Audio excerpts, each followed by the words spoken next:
This patch of tropical forest protects one of the most endangered ecosystems on our planet.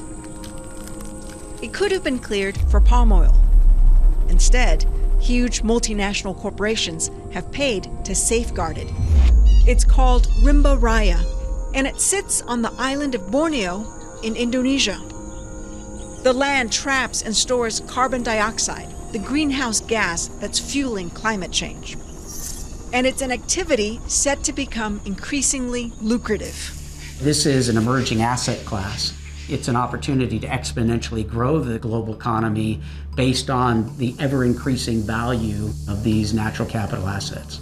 And that means a fight over the spoils. So what we have here is essentially a battle between companies and the Indonesian government, all fighting for a slice of the profits.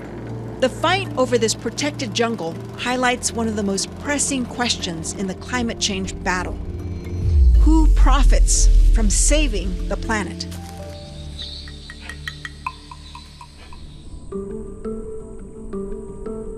Rimba Raya is basically this stretch of forest about the size of Las Vegas that borders the Tanjung Puting National Park. And it is one of the biggest carbon offsets projects in the world. Carbon credits are designed as a way for companies and countries to compensate for the emissions they produce. This could be mandatory, as required by law, or to meet the voluntary climate goals of corporations. Take Volkswagen, for example. Part of its sustainability campaign is to be carbon neutral by 2050. But that's not so easy, given that the carmaker emits almost 6 million tons of greenhouse gases a year to produce its cars. So to offset some of its pollution, VW buys credits from projects like Rimba Raya. The credits help fund the preservation of forests that otherwise would be at risk of destruction. This stops massive amounts of carbon dioxide from being released and compensates for or offsets Volkswagen's emissions generated elsewhere.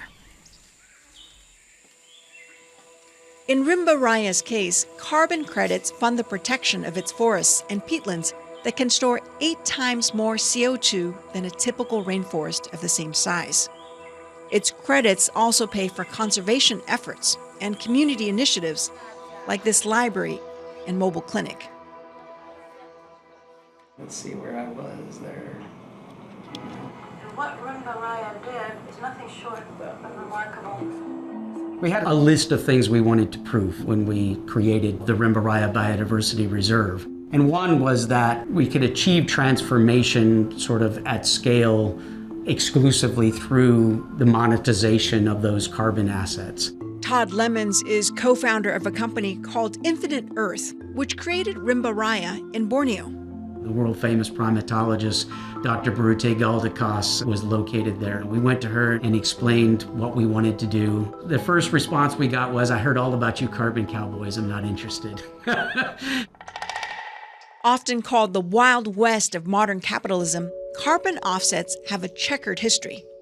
Eventually, Dr. Galdikas told Todd of an area slated for palm oil, a key ingredient in everything from lipstick to candy bars, and among Indonesia's most lucrative exports.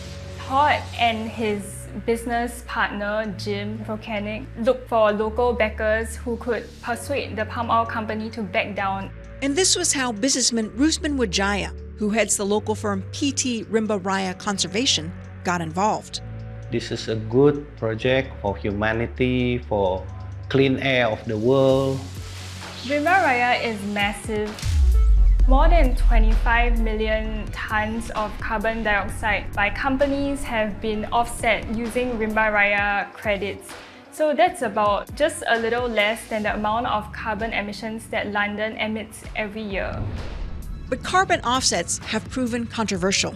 If the idea that you can simply invest a little money and make your carbon footprint disappear sounds too good to be true, that's because it absolutely is.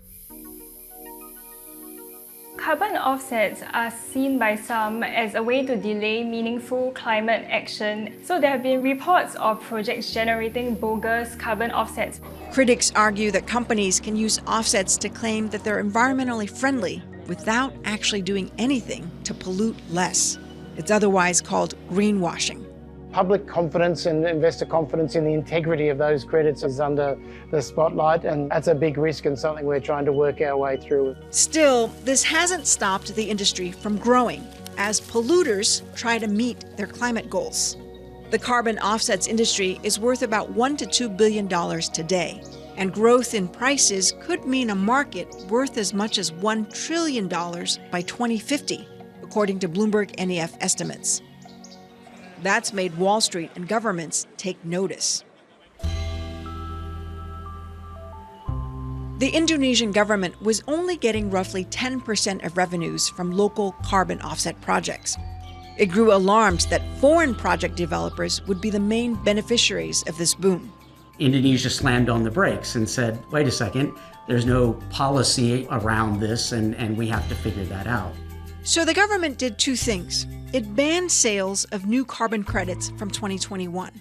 And a few years later, it revoked Rimba Raya's license over what it said were violations of local regulations, something PT Rimba Raya Conservation denies. Government intervention is one of the key risks for investors. Investors want to know what the rules of the games are. On the ground, Rimba Raya's workers were fighting battles of their own. Memang sangat luar biasa apinya. Nah, saat kita berjuang untuk menyelamatkan itu, di sisi lain kami lewat surat keputusan dari Kementerian Kehutanan itu izin kami dicabut. Bagaimana rasa sedih akibat rusaknya kawasan akibat api, tapi ini kami justru lebih sedih lagi. More than 70% of the staff were laid off, with limited job options to fall back on. Harapan dulu kan, masih ada setiap bulan gaji dari Rimba Raya. Tapi kan sekarang keluarga kami udah nggak ada gaji. Rimba Raya has slashed more than 2/3 of its budget and only kept limited conservation efforts going. Bibit tetap kita rawat. Dalam 1 bulan itu 2 kali kita tetap kita rawat. Karena bibit itu sudah sayang kan. Indonesia has one of the world's largest rainforests and is already home to some of the biggest carbon offset projects. It's seen as having vast, untapped potential to generate billions of dollars in the sector. Developers of projects like Rimba Raya want to exploit that, and so too does Indonesian President Prabowo Subianto. We are considered the lungs of the earth. Indonesia is open to optimize the prospects of 557 million tons of Indonesia's carbon credit. I think they're leery of foreigners dictating to them what they do with their natural capital assets. Due to the disputes, the villagers nearby have become more and more aware of how lucrative carbon markets are, and increasingly they do want more benefits from it.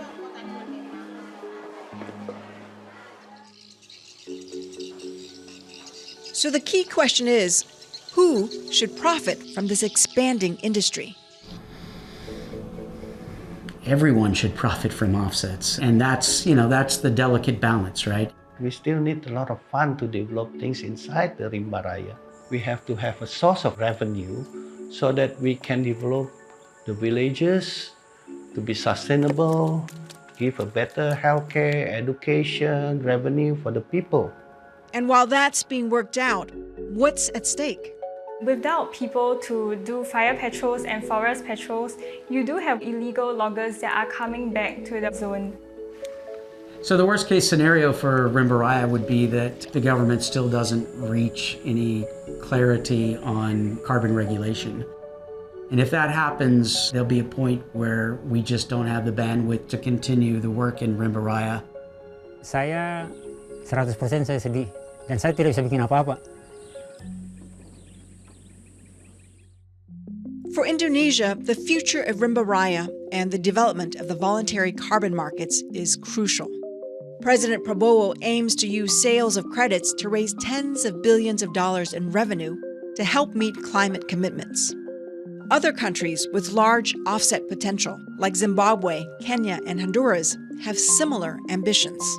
So how the Indonesian government looks to tap its carbon resources as a valuable commodity will be watched and possibly followed by countries in other parts of the world. There's optimism in the market after global rules were set during COP29 climate talks. But quality concerns remain. Stricter standards are being put in place to ensure offsets do what they claim to do. Because of worries about the sector's credibility, some companies, including Rimba Raya's former customers, are moving away from the use of offsets.